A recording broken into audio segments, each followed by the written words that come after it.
Mr. President, I'm standing in a different desk this evening when I give my remarks because I want to be actually in front of this, or behind this desk in front of me, which is Senator McCain's desk, draped in black, beautiful flowers signifying the loss that we're all feeling here in the United States Senate.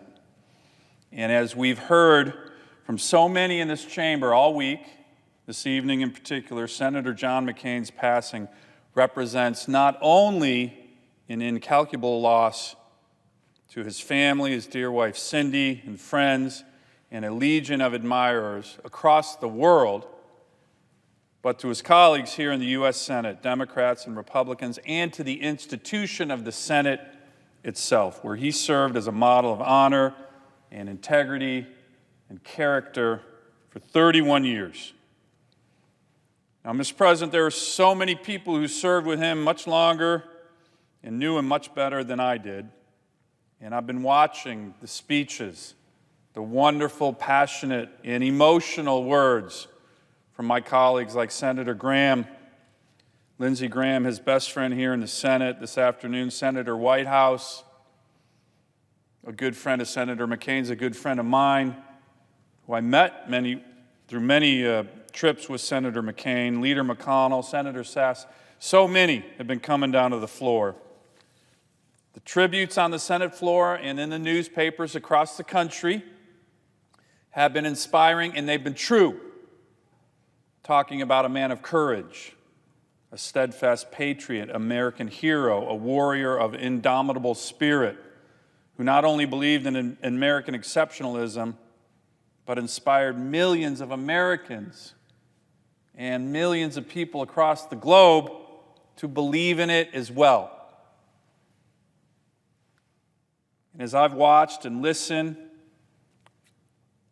sometimes I've started to wonder, what more is there to add?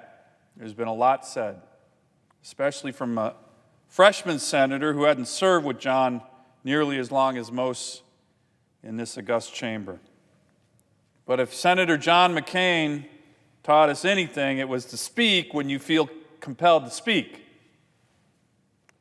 And when it comes to him, I certainly feel compelled to speak, particularly as a newer member of this body who thought the world of this man and learned so much from him. Now, John McCain was a leader. There's no arguing about that. And one of the qualities of leadership that's so important and sometimes gets overlooked, that was a huge quality of this great senator, was his ability to focus on, give his time and willingness to mentor newer members of the Senate. If you look at the arc of his 3 decades of service in the U.S. Senate, one thing he always took the time to do was to take newer members under his wing, show them the ropes, travel with them, teach them, coach them.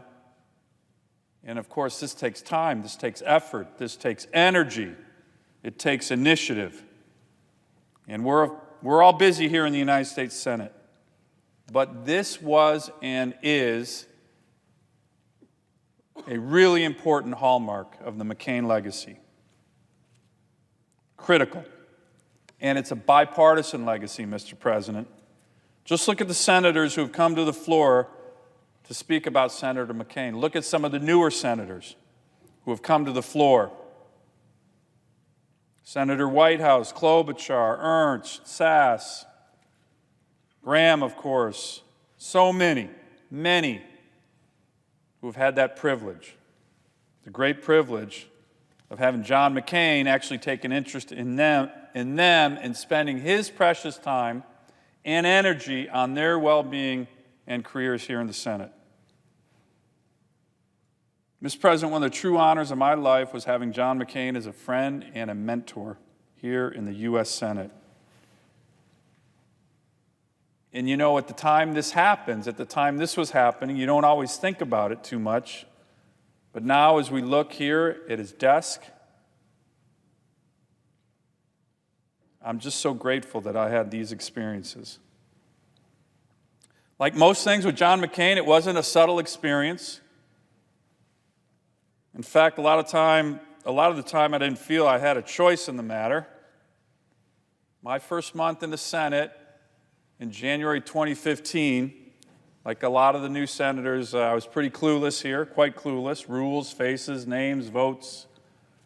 And this lion of the Senate, John McCain, pulled me aside on the floor of the Senate on 2 different times that first month I was a senator. One was he was talking about an institution that really, really mattered to him, the U.S. Naval Academy.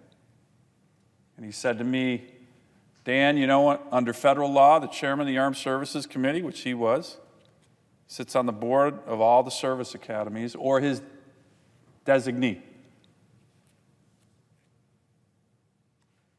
And he asked me if I was interested in sitting on the board of visitors for the Naval Academy. From John McCain, who went to the Naval Academy. His dad went to the Naval Academy. His grandfather went to the Naval Academy. The name McCain and the Naval Academy are synonymous almost. He's going to be buried there, in fact. And I looked at the senator and I said, yes, sir. And another time in the Armed Services Committee, mentioned to me that he had always taken a very strong interest in the Asia Pacific, in our force posture out there, what was happening in places like Okinawa, and that he wanted the newer members of the Senate to be part of that.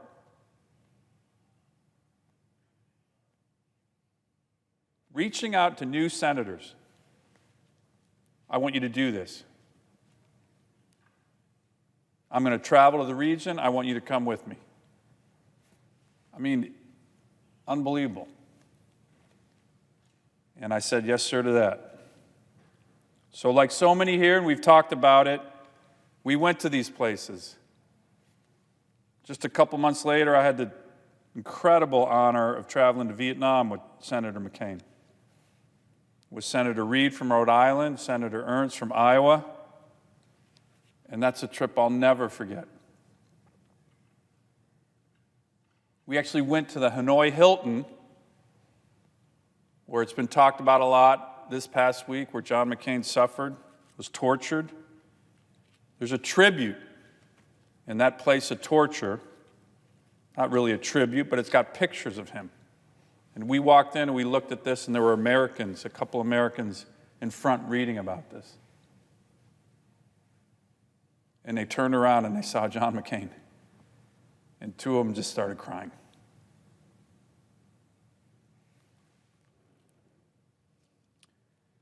And by the way, when you're in Vietnam with John McCain, he's treated like a hero. The hero that he is by the Vietnamese people, which is amazing. So these codels, what we call codels here in the Senate, where Senator McCain has led them all over the world with senators, have gotten a lot of attention. And of course, they're very important. Senator Graham was talking recently in the Senate. We focus a lot on foreign policy and national security. And you can't learn that from watching cable TV. But you can learn that when you go out into the world and travel and meet with leaders and meet with people and see the suffering, see the opportunities, see the challenges. John McCain took so many of us in his leadership, mentorship way on these congressional delegations all over the world. You know, there's been some joking now about how, with his energy and his focus, some members called these forced marches. By the way, nobody could keep up with him, even the newer members. And they certainly were intense. But back to the idea of mentorship on a codel with John McCain, he once again showed that leadership. He would be leading it. You'd be in a room with the world leader, and then he would take the time to name, introduce every member of the Senate on the codel and have them ask questions, have them engage. He could have dominated every one of these conversations. He never did. He was always asking the members, what do you think? Do you have a question? And these codels, Mr. President, were also a great opportunity, and I know he did these for another reason, to bring senators together, Democrats and Republicans. When you're traveling overseas, partisan differences fade. If you're in a war zone or a poverty-stricken country or a dictatorship, you see that what unites us is a lot more important than what divides us.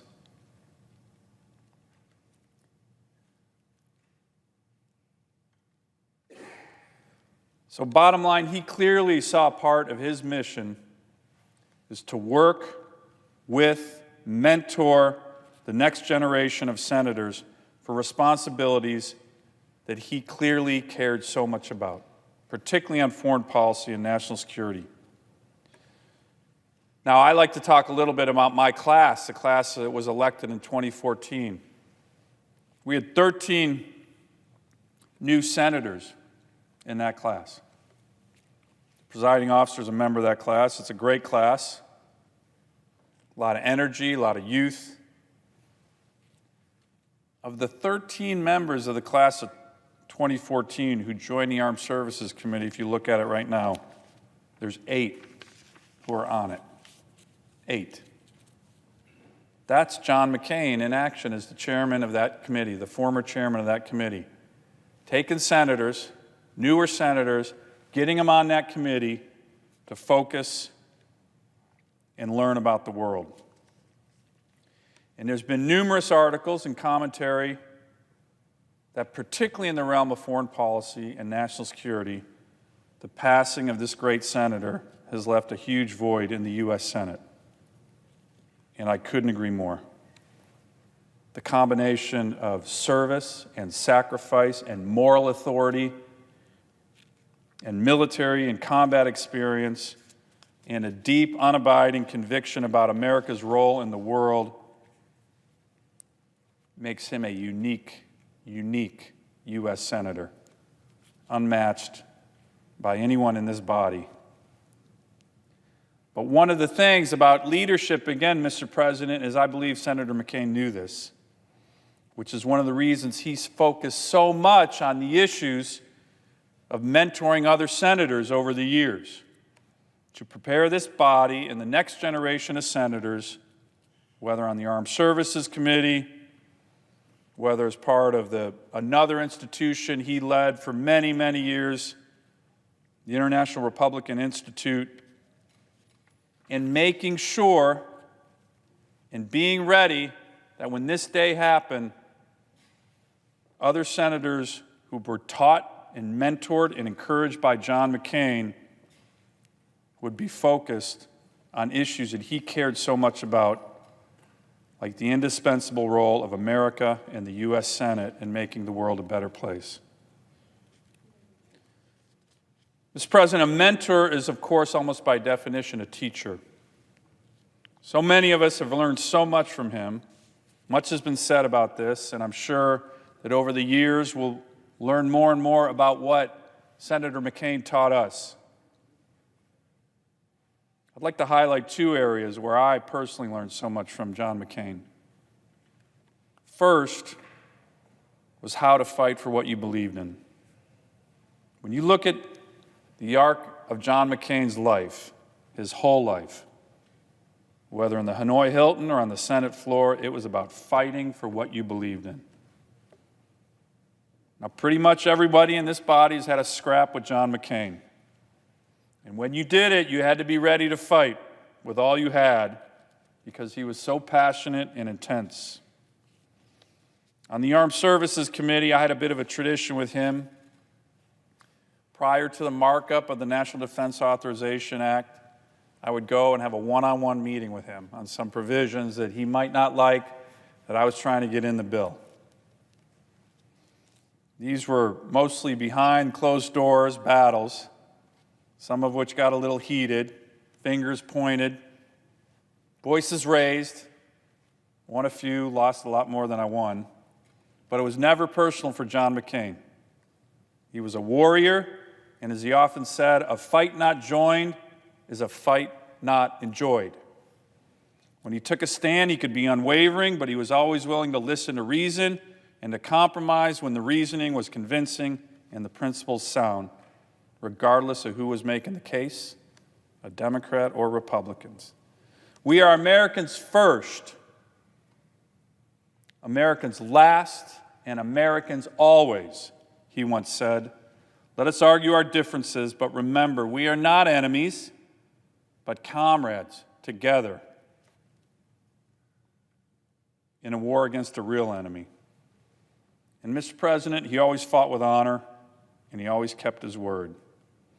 In his final memoir, The Restless Wave, which I recommend everybody read, it's a great book, he has an entire chapter called Fighting the Good Fight. It recounts a lot of his battles on the floor of this body, but when the fight was over, he emphasized the importance of keeping your word, what he called the Senate's principal virtue. And he always did that, and he taught others to do that. Another thing I learned early on from Senator McCain was how to have fun and not take life too seriously here in the U.S. Senate. Senator McCain's good friend, John Lehman, who was President Reagan's Secretary of the Navy, recently wrote an op-ed about Senator McCain's life entitled A Life of Service with Good-Natured Irreverence. And I think for those of us who knew and loved John McCain, that was a great description of him. His wit was legendary.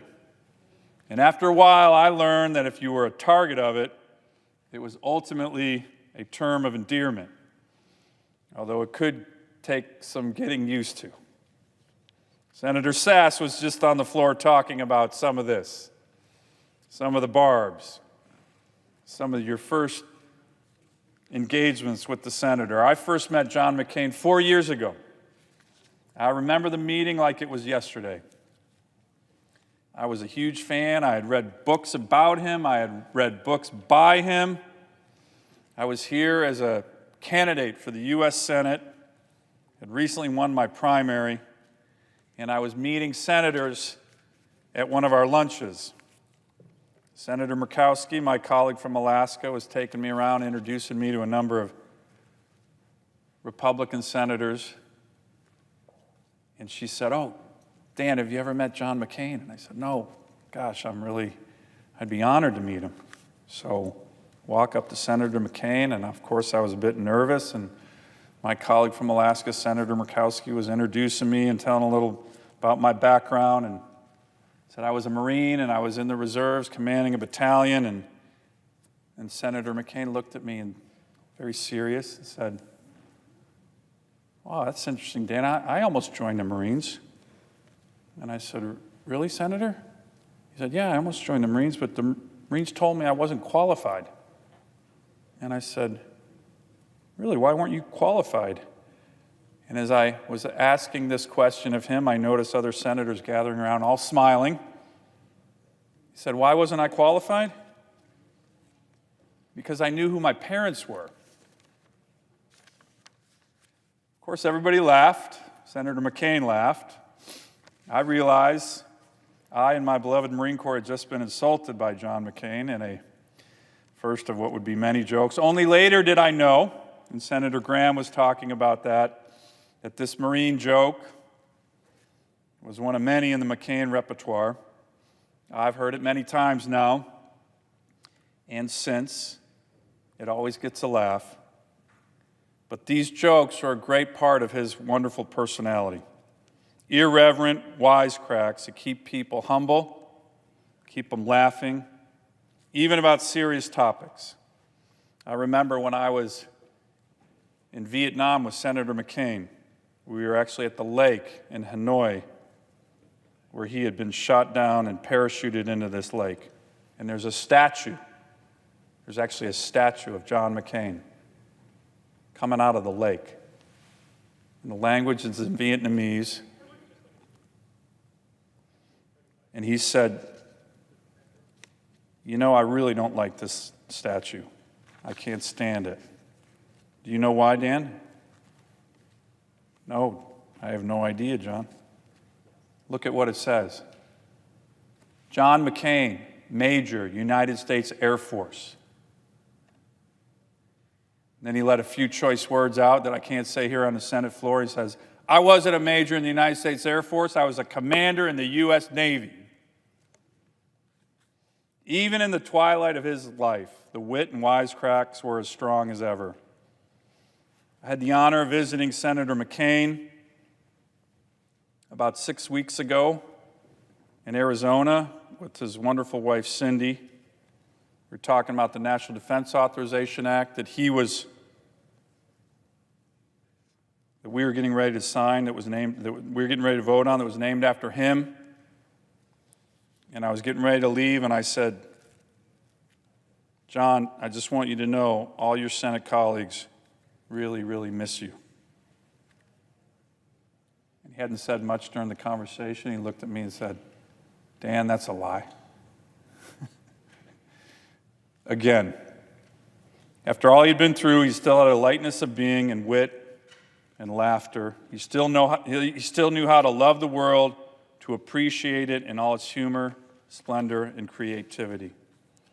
Mr. President, the story of John McCain is a story for the ages. A carefree, somewhat reckless young man, a rebel searching for a cause, who found that cause in love of country as a POW in Vietnam.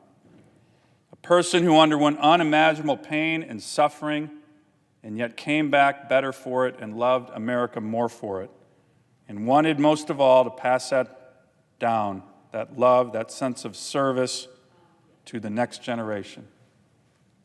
And he succeeded.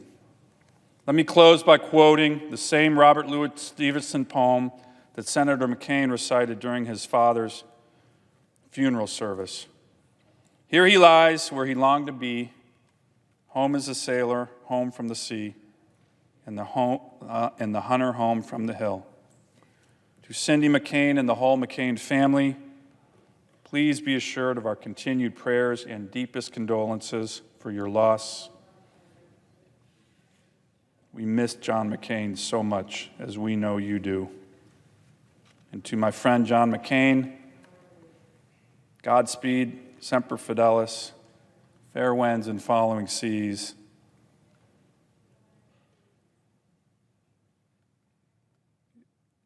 It was an honor to serve with you.